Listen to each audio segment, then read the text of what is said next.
Thirds of Americans in a new ABC News Washington Post poll say they do not think that Joe Biden should run for president. And 85% say he's just too old to run. The poll, which just came out 1 hour ago, also reveals Americans are split 46 to 47 between Biden and Trump if the election were today. Kamala Harris would have a 49 to 46 advantage over Trump. And in just a few hours, President Biden is set to give his first press conference in 8 months. Natalie Haddad is in the newsroom this morning. Okay, Natalie, this could be another crucial day for the president. No doubt. And we got to talk about how this list is growing. On Wednesday, the first Senate Democrat called on President Biden to leave the 2024 presidential race. We also saw a 9th House Democrat say the same thing. Senate Democrat Peter Welch of Vermont and House Democrat Representative Earl Blumenauer of Oregon publicly called on President Biden to end his campaign on Wednesday. Nancy Pelosi also weighed in with concern this week. And now celebrities are joining in, with George Clooney writing his concerns in an op-ed for the New York Times. Now, calls for the president to leave the race came after his debate with Donald Trump. Biden argues he had a singular bad night and let Trump distract him during the debate.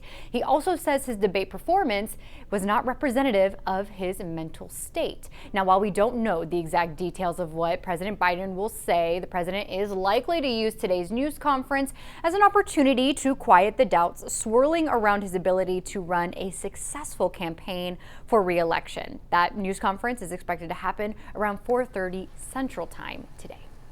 Okay, Natalie, yesterday, Vice President Kamala Harris, she was in Dallas. We talked about that, speaking to members of her sorority, but her speech fell flat, at least when it came to concerns surrounding the president.